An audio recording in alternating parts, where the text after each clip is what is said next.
Hello, scientists. How are you on this fine Tuesday? Ooh, that sounds great. I'm having a great day too. I'm really excited because I have so much research to share with all of you.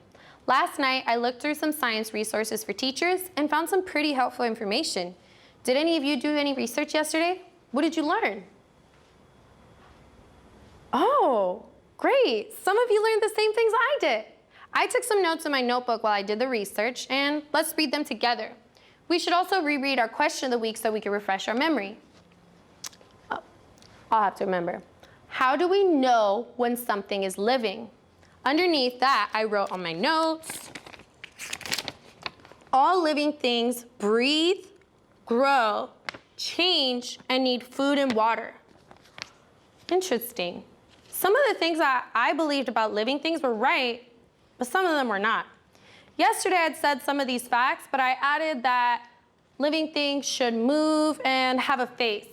But the more I think about it, plants don't really move or have a face. Well, I'm glad I did research because otherwise I wouldn't have known that. It's always good to do research. You never know what new things you'll learn. Knowing that, do any of you need to change something on your T-chart from yesterday? That's okay, scientists. When we learn new information, it's okay to change answers that we used to have. I think all of the items that I placed are placed correctly on my T-chart. But you know what? With these new facts that I had researched about living things, I think I could finally classify my items from the beach. Will you help me out? Oh, gracias, científicos. I really appreciate any help I can get. I had made some symbols that represent what living things do. I was thinking we could use them to help us determine which items are living and which are non-living. The wavy lines represent breathing. The line with arrows means growing. The triangle stands for change. And this is actually a symbol that most scientists use for the word change. The broccoli is for food, and the droplet is a symbol for water. So, científicos, let's start sorting my finds from the shore. Let's start with the crab shell I found. Let's go through our checklist. Okay, so the crab shell itself doesn't breathe. Well, if it's on the crab, it does. But let's see. By itself, it doesn't grow. It doesn't really change anymore either, and it can't eat or drink. I guess the crab shell without the crab is non-living.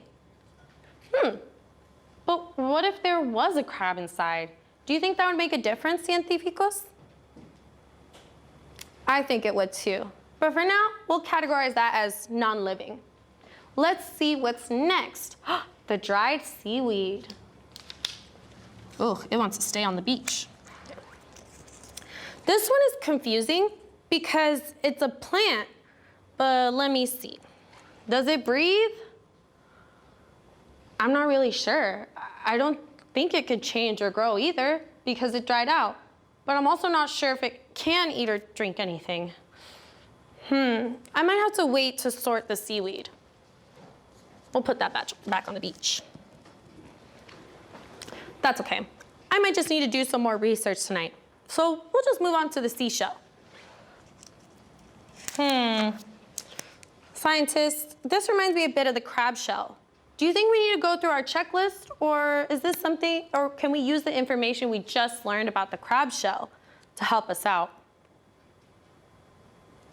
Estoy de acuerdo. I agree. We should just use what we learned about the crab shell, and well, the seashell is considered non-living. Oh. Now for the sand dollar. Okay, so it wasn't breathing. It can't change or grow. And from what I saw, it can't eat or drink. That makes it non-living. Oof. And now for the crunchy gull's feather. Ugh. Can this feather breathe? I don't think so either. Can this feather grow or change? Oh, interesting. I heard sometimes scientists say that they've seen really small feathers on baby birds, so they must grow. But científicos, can this feather still grow if it's not on a bird? Yeah, I didn't think so either.